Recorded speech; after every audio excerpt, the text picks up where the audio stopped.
I fatti. Lunedì a scuola, ancora non ho i libri, anche volendo sono impossibilitato a seguire la lezione. In classe con me ci sono alcuni esterni, unitamente al mio meraviglioso compagno di stanza, nonché informatore. Ragazzi cari, il bello arriva ora. La ragione per cui vi scrivo tutto ciò ancora non l'immaginate. L'evasione era possibile, anche se con i tempi non ci stavamo. 30 minuti tra la fine delle lezioni e l'appello per il pranzo. Gli esterni avrebbero lasciato il collegio in 15 minuti dopo la fine delle lezioni. 15 minuti di agio, non sufficienti per l'autobus, che sarebbe partito 30 minuti dopo l'appello. Sun Tzu, nel suo meraviglioso trattato dal nome L'arte della guerra, tra le tante cose scrive: se sei inattivo mostra movimento, se sei attivo mostrati immobile. Inutile dire che ognuno di loro, gli esterni, era munito di badge con foto. Inutile dire che uno dei punti deboli della struttura carceraria era, per loro il punto forte, per loro, o per loro, o per loro, la presenza dei medesimi guardiani ai cancelli di uscita. Gli studenti avevano volti conosciuti, non serviva guardare il badge. Grande mister Umberto Eco, comunicazione, analisi, deduzione, riflessione, fantasia. Questo mi hai trasmesso in quel libro. In gran parte reputo che la mia fuga fu possibile dall'inusuale giorno del mio ingresso in istituto. Il sistema interno non era preparato per un arrivo domenicale. Mio padre non ce la faceva più e io, figlio viziato, la domenica, ecco. Ai filippini si entra il venerdì. Il sabato non c'è lezione per gli esterni e nel weekend le guardie di entrambi i turni avranno la possibilità di memorizzare i volti dei nuovi arrivati, per cui il lunedì non ci sarà più scampo. Ma, entrato la domenica, saltando il pranzo e subito relegato in stanza a fraternizzare con il nuovo compagno, alla cena troverò, fantasmi a parte, guardie diverse rispetto al turno giornaliero del lunedì. Ed ora inizia la mia angoscia. Mi serviva un badge con una foto più o meno assomigliante al sottoscritto. Non solo. Il badge a me somigliante sarebbe dovuto provenire da uno studente esterno, oltre che mio complice, tanto conosciuto dalle guardie da soprassedere sul fatto che quel giorno lo avesse smarrito a scuola. Provate voi a convincere il secchione di classe a rendersi complice di un'evasione. Niente di più facile. Tra adolescenti il desiderio di avventura e complicità vince su tutto. Tornando a noi. 30 minuti di agio all'appello, 15 necessari per uscire. Non sono sufficienti per garantirmi la libertà. Mi servivano altri un bel po' di minuti per poter salire sul bus che mi avrebbe portato senza fermate intermedie alla stazione ferroviaria sulla tratta Trieste-Torino. La città nella quale vivo è lungo la rotta Verona.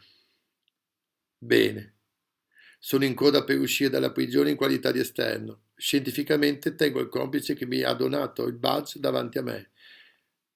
Lui viene bloccato, tirando l'attenzione dei guardiani. Io passo facile, neanche fosse invisibile. Corro veloce nei campi in direzione della fermata del bus. Già sapevo che, mannaggia la miseria, gli unici adulti consapevoli della mia presenza in quell'istituto erano quei 5 professori ai quali mi ero presentato per la prima volta in classe, poche ore prima, e per di più senza uno straccio di quaderno o libro.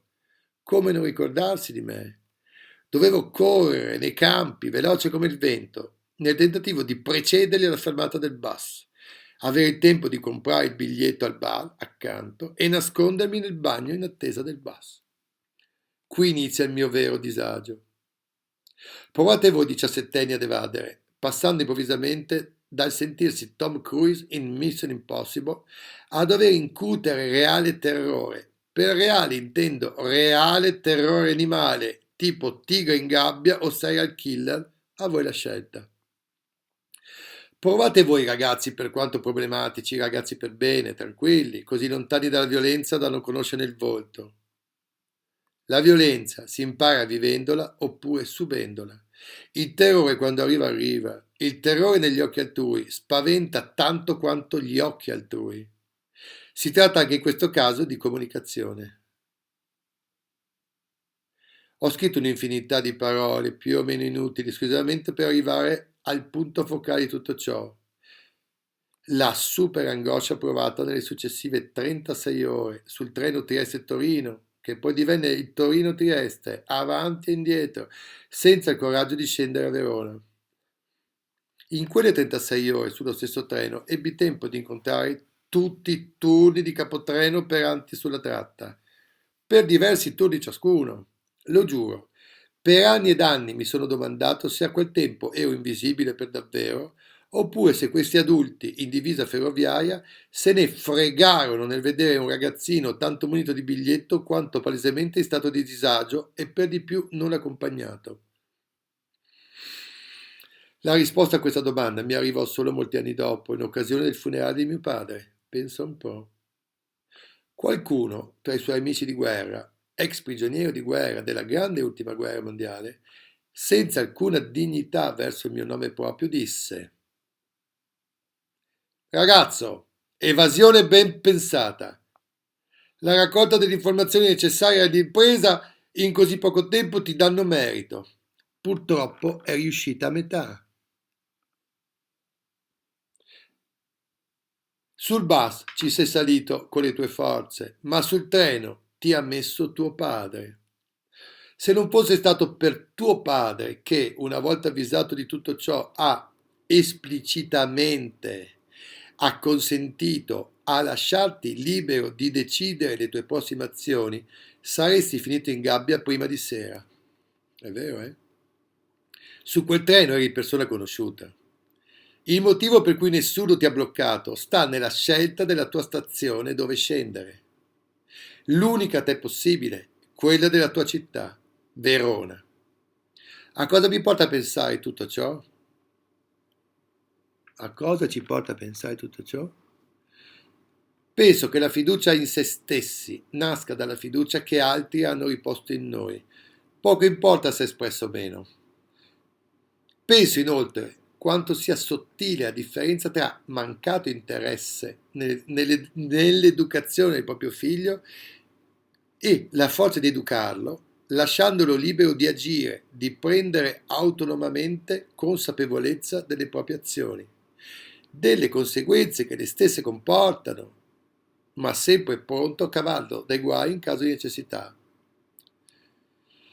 Penso che ho avuto una fortuna immensa ad avere un padre come te e ti ringrazio per avermi forgiato. Mi sento una persona per bene perché è ciò che sei stato ed è ciò che devo essere nel caso desiderassi assomigliarti.